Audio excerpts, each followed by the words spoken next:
Vídeo de hoje do canal do Nicola traz novidades importantes sobre a quitação da dívida do Corinthians com a Caixa. Como é que fica a questão da bilheteria? Vai toda pro Timão? O Corinthians vai ter grana para trazer reforços importantes em 2024? No vídeo te respondo essas perguntas. Falo também sobre o River Plate, que enfim decidiu ceder na negociação por De La Cruz com o Flamengo.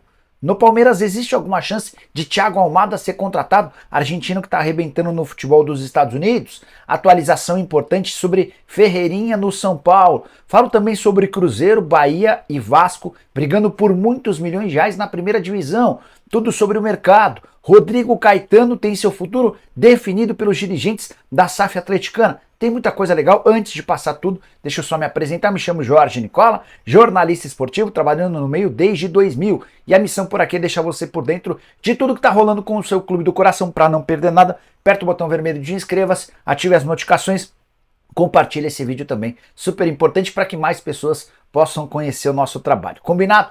Bora contar que todo esse conteúdo é um oferecimento de Aposta Real, nova parceira do canal do Nicola, e a terça-feira promete ser gigante nas eliminatórias para a Copa, com jogos incluindo um Brasil e Argentina. Estou mostrando na tela as partidas com os meus palpites para te ajudar a se consagrar. Paraguai e Colômbia, vou de empate. Uruguai e Bolívia, vou de vitória do Uruguai. Equador e Chile, Equador. Tem também Brasil e Argentina. Você está apostando na Argentina, eu vou de Brasil, tá? Para completar Peru e Venezuela, vou de empate ou vitória dos venezuelanos. Para você participar na Aposta Real é super simples. Pega o link que está no comentário fixo, já faz seu cadastro e não esquece de usar o código CNICOLA, como eu estou colocando na tela, para ter direito a um bônus de boas-vindas que pode chegar até R$800. Combinado? Vem se divertir comigo na Aposta Real. Quero começar o vídeo com o tradicional giro de notícias com uma informação importante. Maracanã vai receber 4 partidas nos próximos 5 jogos. E o gramado, que enfim ficou bom, vai correr enorme risco de ter uma queda repentina de qualidade. Até porque o calor anda comendo solto no Rio de Janeiro. Quero contar sobre os 4 jogos. Nessa terça-feira tem Brasil e Argentina. Na quarta, Fluminense e São Paulo. Terça-feira, eliminatórias. Quarta, Brasileiro. Quinta, outro jogo do Brasileiro, com o Flamengo e o Red Bull Bragantino. Na sexta, o gramado do Maracanã folga. No sábado tem Fluminense e Coritiba. Terceira partida no Brasileirão. 4 jogos em 5 dias. Imagino que as coisas por lá não terminarão tão bem assim. Bora falar agora sobre Messinho, também chamado de Estevão. O meio atacante do Palmeiras, ele arrebentou com a camisa da seleção brasileira na manhã dessa segunda-feira. O Brasil venceu o Equador por 3-1 nas oitavas de final do Mundial Sub-17. O Messinho marcou 2 gols, o Luigi completou a vitória por 3-1 contra o Equador. O Brasil está nas quartas de final e enfrenta no dia 24, às 9 da manhã, o vencedor do confronto entre Argentina e Venezuela. É bom contar que o Equador, o adversário dessa manhã, não havia perdido para o Brasil nos últimos 4 jogos. Foram 2 empates no Sul-Americano Sub-17, conquistado pelo Brasil, e mais 2 empates em amistosos recentes. O Messinho colocou a bola debaixo do braço e resolveu o jogo para o Brasil. Primeiro gol de dentro da área, o segundo gol em cobrança de falta. O Luigi completou o placar já no finalzinho da partida. Terceira vitória seguida da seleção brasileira, que se redimiu da derrota na estreia para o Irã, vencendo a Nova Caledônia por 9-0 e a Inglaterra por 2-1. Já está nas quartas de final e é uma das candidatas ao título. Fiquem de olho em Estevão William, ou Messinho, como queiram, o menino que é tido pelo João Paulo Sampaio, gerente das categorias de base do Palmeiras, como o melhor jogador com quem ele já trabalhou em toda a categoria de base, seja no Vitória, seja no Palmeiras. O JP, o João Paulo, assegura que o Messinho vai brigar para ser o melhor do mundo em pouco tempo. Bora falar agora sobre Rodrigo Caetano e seu futuro. Já contei para vocês que ele é o primeiro nome, caso o Augusto Melo vença a eleição no Corinthians. O Augusto Melo é candidato de oposição. O Vasco e a 777 namoram a possibilidade de ter o Rodrigo Caetano há bastante tempo, mas os executivos da SAF, Rafael e Rubens Menin, tomaram uma decisão. Contei para vocês outro dia que há um clima de incerteza e instabilidade no Galo depois das 2 demissões, muita gente temendo ser demitida.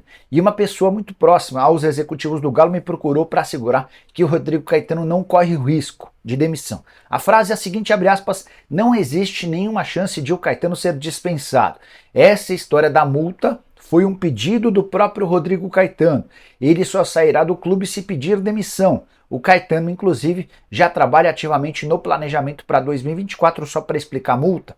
Rodrigo Caetano tem contrato com o Galo até 2026, mas sua multa rescisória existe até o fim desse ano e custaria 2 milhões e 700 mil para quem quebrar o contrato. Se o Rodrigo pedir as contas nesse ano, tem de indenizar o Galo em 2.700, o mesmo vale se o Atlético decidir dispensá-lo. A partir do ano que vem, essa multa não existe mais. O pessoal da SAF do Atlético está garantindo que o Rodrigo Caetano não será demitido, só sai se quiser. E você, gostaria do Rodrigo Caetano no seu time? Usa o espaço para comentários e deixe a sua opinião, beleza? Bora contar agora sobre Cruzeiro, Vasco e Bahia que disputam para não estar na Série B e, por consequência, para garantir uma bolada nesse ano. Quero explicar para vocês como é que funciona essa história. A Globo paga em TV aberta uma bolada de muitos milhões, chega a bilhão, tá? E essa grana é dividida para os clubes da primeira divisão da seguinte maneira: 40% é dividido absolutamente igual para os 20 clubes, ou seja, todo mundo pega a mesma fatia. Outros 30% se dão de acordo com a audiência, número de partidas transmitidas em TV aberta. Quanto mais jogos, mais você fatura. E os outros 30% são pagos de acordo com a classificação final do campeonato, e aqui que vem uma parte importante para Vasco, para Bahia e para Cruzeiro. Os 4 últimos colocados não recebem esse percentual dos 30% na classificação final. Os clubes decidiram lá atrás que somente do primeiro ao 16º colocados teriam direito a essa bolada. O 17º, 18º, 19º e o 20º rebaixados não ficam com essa grana. Então já dá para dizer que América e Curitiba não pegaram nada. O Goiás tem tudo para também ficar fora dessa lista. O Goiás tem hoje 95% de chances de rebaixamento. E aí resta saber quem vai ser o último dos rebaixados. Importante contar, o 16º colocado, que é o primeiro time fora da zona de rebaixamento, tem, por conta dessa divisão, dessa cota de TV, o direito a 15 milhões e 200 mil reais. O 15º fica com 15 milhões e 700 mil. O 14º embolsa 16 milhões e 200 mil. O 13º fica com 16 milhões e 600 mil. O 12º pega 18 milhões de reais. Só para vocês entenderem como essas últimas posições valem muito dinheiro.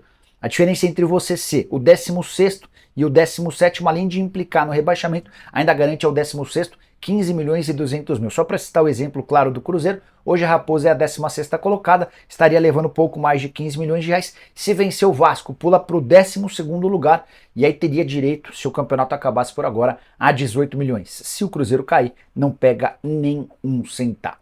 Bora falar agora sobre Thiago Almada, meia atacante, 22 anos de idade, argentino, formado no Vélez, está arrebentando com a camisa do Atlanta United dos Estados Unidos e passou a ser especulado nas últimas horas como possível reforço do Palmeiras. Só para contar um pouquinho sobre os números do Almada, depois eu falo sobre a chance dele jogar no Palmeiras. Temporada atual de 35 jogos, 13 gols e 17 assistências. O cara tem participação em 30 gols nas 35 partidas que fez na temporada, números impressionantes. E o Almada já deixou clara a sua intenção de deixar a Major League Soccer. O Atlanta United, inclusive, já acenou que topa vendê-lo. Aí, torcedores do Palmeiras e também pessoas que cobrem o Palmeiras começaram a especular que ele é o reforço que a Leila Pereira contratará para 2024. Chance nenhuma disso acontecer. Se você leu em algum lugar ou acreditou nessa possibilidade, esqueça. O Almada tem hoje um valor de mercado de 27 milhões de euros. Ele foi comprado pelo Atlanta United junto ao Vélez por 14 milhões e meio de euros. Se valorizou, o Transfer Market hoje atribui a ele um valor de 27 milhões de euros. Não há nenhuma chance de nem o Palmeiras, nem o Flamengo, nem qualquer outro clube brasileiro contratar o Almada. Jogador que é pretendido pelo Napoli, pelo Olympique de Marselha, entre outros. No caminho do Almada é jogar em um clube grande do futebol europeu. Esqueçam, nenhuma chance de o Almada pintar no futebol brasileiro. Se você ler alguma coisa nesse sentido, saiba que está sendo enganado. Almada que ganha hoje próximo de R$1 milhão por mês no futebol americano e sonha em faturar bem mais com a transferência para o futebol europeu. Argentino de muita qualidade, enorme talento, 17 assistências e 13 gols em 35 jogos, um dos principais jogadores da Liga Americana de Futebol. Bora te atualizar agora sobre Ferreira no São Paulo. A notícia para o torcedor tricolor não é boa. Conversei antes de gravar esse vídeo com uma pessoa próxima ao Ferreira e a pessoa contou que a proposta do São Paulo é a menor, é a pior entre todas que já estão começando a circular nas mãos do meio atacante. Só para lembrar, O Ferreira tem contrato com o Grêmio até dezembro de 24, o Grêmio se apressou para vendê-lo, porque sabe que o Ferreira não vai prorrogar o seu contrato, ou seja, ou o Grêmio vende agora ou perde o jogador de graça no fim do ano que vem. Quem que está na mesa nessa disputa? Chegaram a especular sobre a possibilidade de o Ferreira ser trocado com algum jogador do Atlético, inclusive falaram do Pavão, foi o Everton Guimarães, meu amigo, que falou. O Grêmio não topa nem emprestar o Ferreira, nem envolvê-lo em troca, a menos que o time que esteja interessado coloque um baita jogador, o que não é o caso.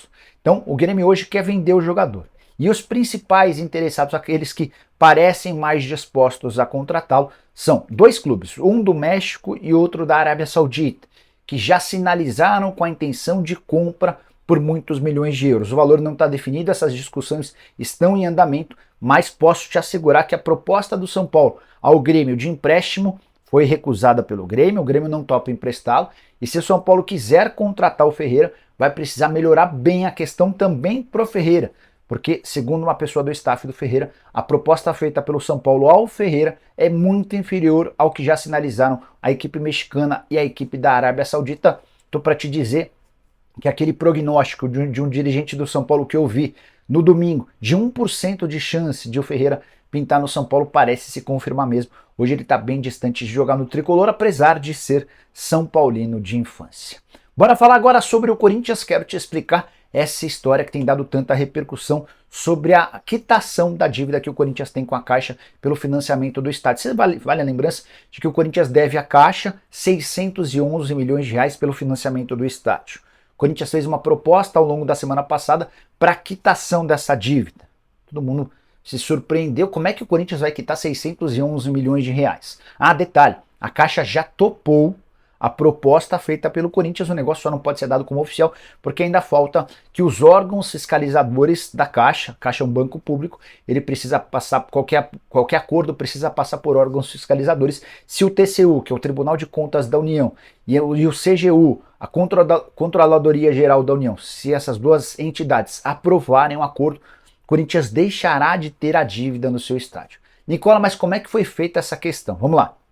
O Corinthians vai repassar cerca de 300 milhões de reais dos name rights a que tinha direito para a Caixa. O pagamento que é feito pela Hypera Pharma, o Corinthians vai passar a ser feito diretamente para a Caixa. Além disso, o Corinthians comprou uma carta precatória no valor de... A carta precatória vale 369 milhões de reais.